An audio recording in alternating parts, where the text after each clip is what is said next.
no exaggeration.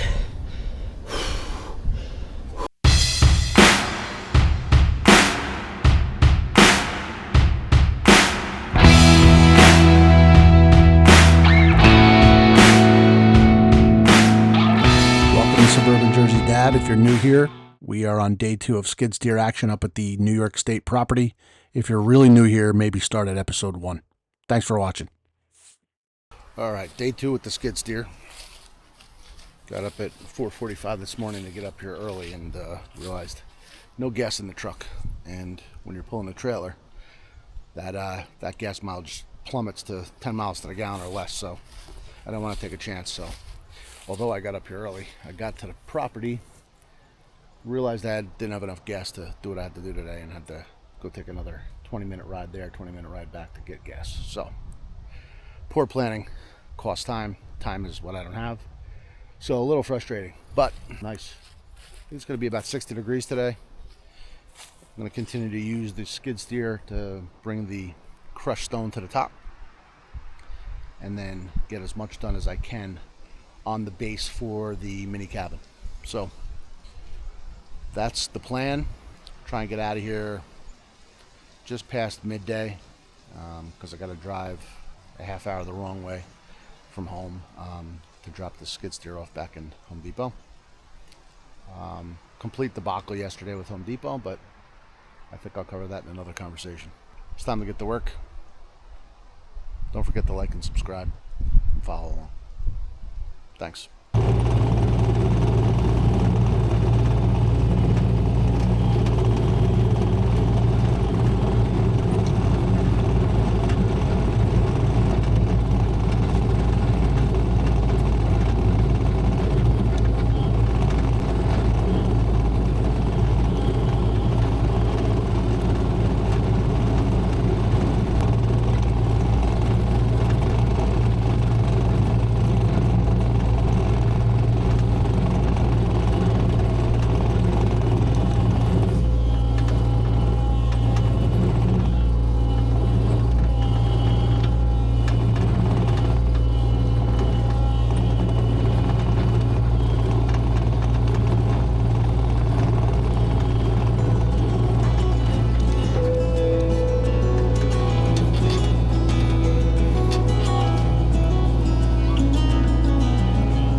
ticket to anywhere. Maybe we make a deal. Maybe together we can get somewhere. Any place is better. Starting from zero, got nothing to lose. Maybe we'll make something. Me, myself, I got nothing to prove.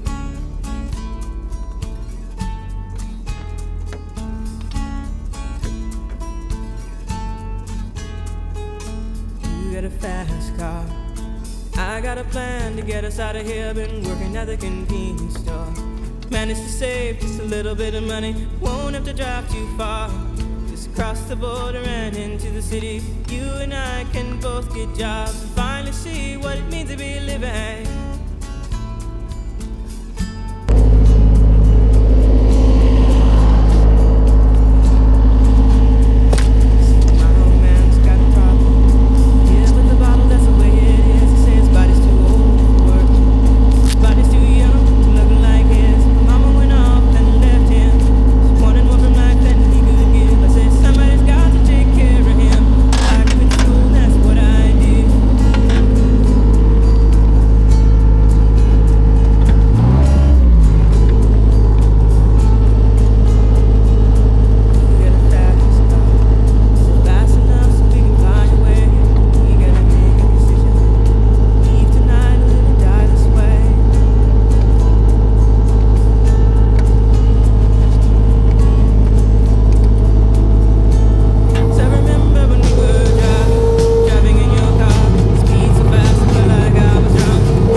Alright, so the goal here is to get a perfectly square landscape timber base, and to do that I'm tacking in stakes to take measurements and to support some of these landscape timbers from moving.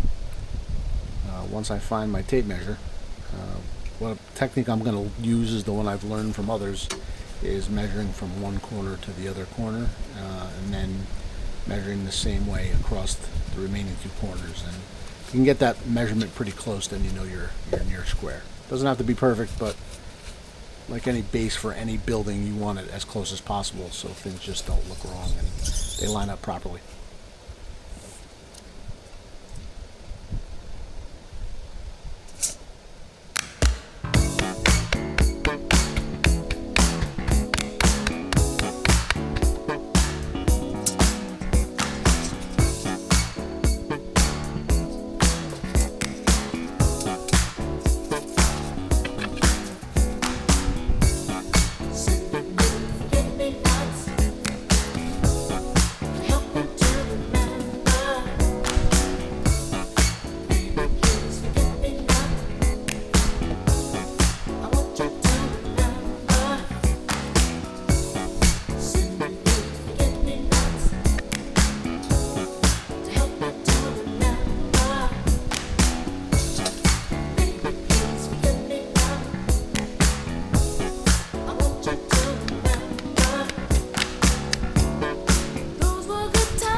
Okay, so the theory here is those are 8-footers. They're actually a little bit over, but it's okay. It doesn't, you know, we're not doing science here. So they're 8-footers. I took a bunch and chopped them down to 4-footers. So every side will be 12 feet. Lower level, upper level, 2 levels, a third if needed, if the incline is that bad. I forgot my level. Welcome to this channel where we forget everything and fudge the numbers. So I'm gonna try and get it as level as possible.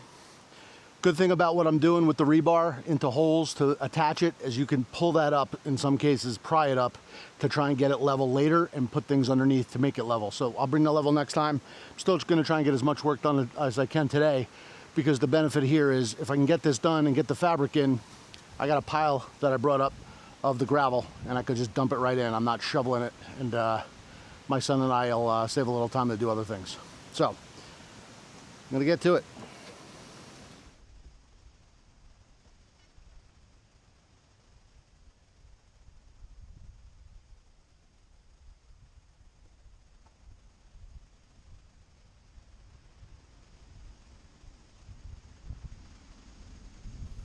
So the way I'm doing this is I'm basically laying out a full board at 8 feet and then taking another half board and lining it up alongside for a total of about 12 feet. I'm trying not to overlap the seams, so a 4-foot board on the bottom at the end would be an 8-foot board above it, so the overlapping seams never become a weak spot. And then in the next step, you'll see me start to drill holes, and the holes will have to be drilled down through both of the layers, but not just on the ends, also kind of halfway through where there's a break in that 12-foot span. So multiple pieces of rebar. I'm not quite sure at this point, as I'm getting things together, that I have enough rebar to do it, but that's the plan. So lining things up first, moving dirt out of the way and rocks out of the way, get them all lined up with a 8-foot and a 4-foot for 2 layers each, and then I'll come to a aha moment in a few minutes here that I'll explain.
Yeah, it really doesn't make much sense showing you the far view of getting this process done. This is the close-up time-lapse view that I took that day, and you'll see how I quickly realized that number one, overlapping seams, but more importantly, which I'll go into I think somewhere in this video once I realize it, is that it's really, really important not to overlap seams on the corners, meaning it should kind of, how to best explain it, you can see that nearest corner there.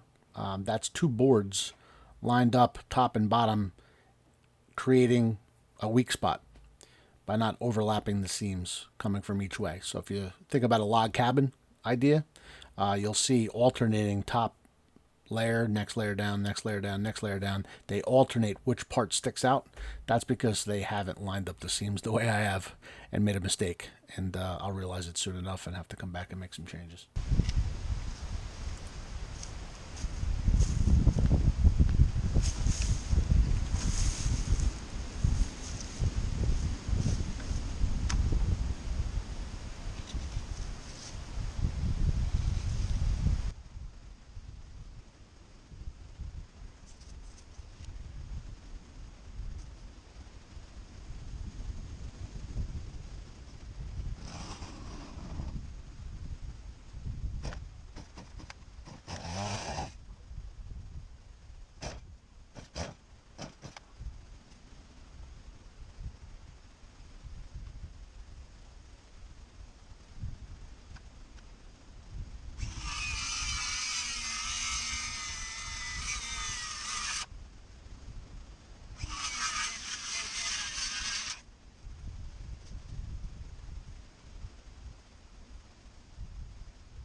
All right. I'm trying to fudge this because I'm out of timbers, but I got to figure something out because those corners can't lay. Basically, each side of the square cannot be out on its own. The best way to tie it in, and I've done it in the past and it works out really well, is the bottom or the top have to overlap each other at the corner. This way, when we pin them in with the rebar, it's going through the top, through the bottom, and getting a whole corner, not just a whole side. I hope that explains it. The pressure of the stone being tamped in the middle will push out at all times. That kind of pressure has to have it pinned on the corners. So, found more rebar in the shed. Now, let's see if my geometry skills are up to snuff and see if I can get this to work with what I have. I have one small piece over there that I could cut to fill, but I got enough rebar. If I got to do more than one piece of rebar in a piece of wood, I can do it. So I'll be scratching my head on this one.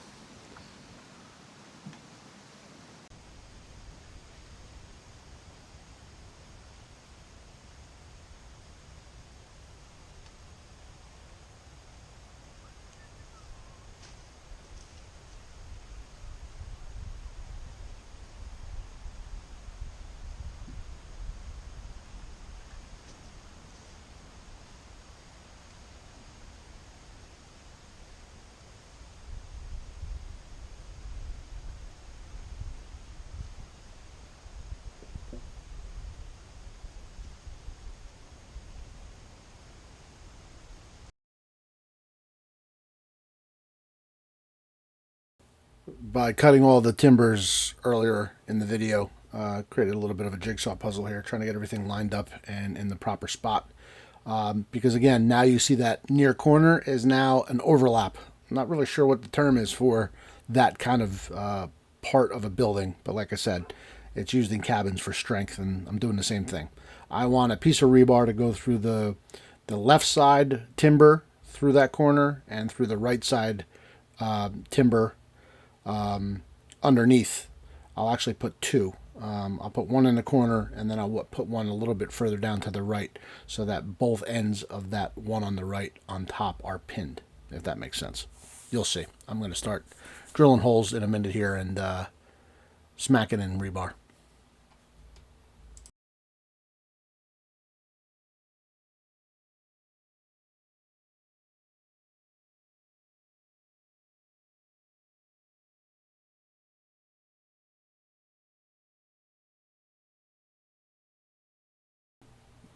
So you could see the holes have been drilled through both layers of the landscape timbers, and now I'm driving those pieces of rebar down through both timbers and into the ground.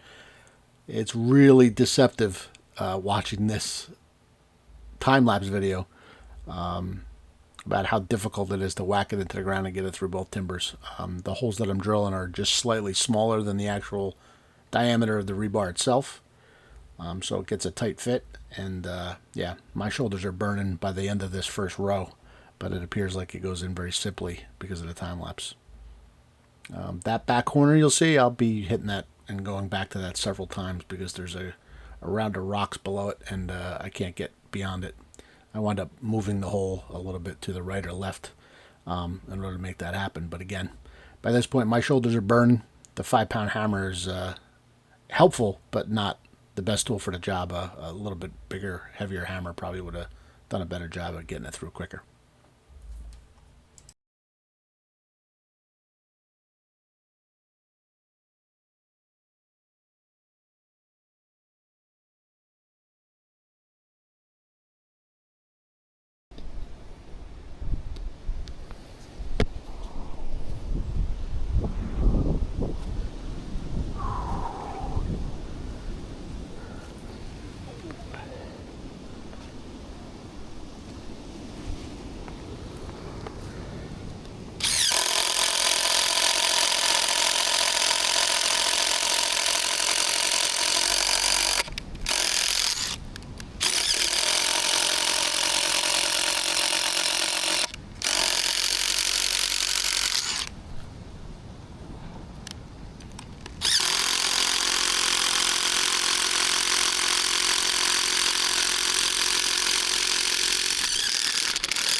arms are shot. It's all the weight of the 5-pound hammer at this point. I got nothing left. That side's done. That side's done. This side's almost done. Gonna have to cut up some rebar to make this work though. And thankfully, when you get about 9 inches into the ground, you start hitting some of that shale, which is good. Secure base. Okay.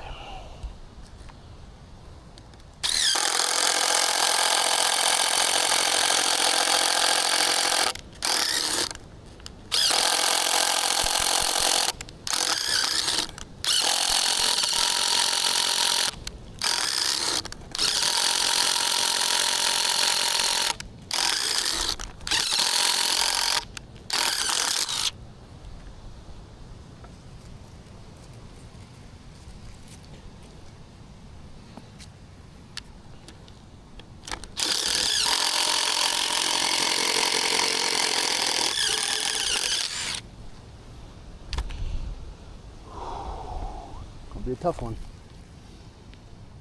I know we got long pieces left.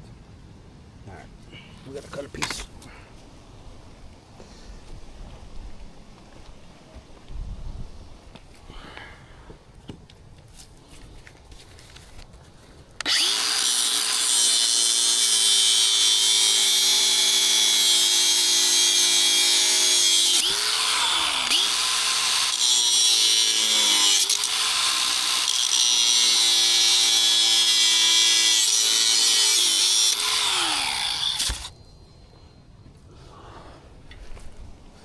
No fires, we're good.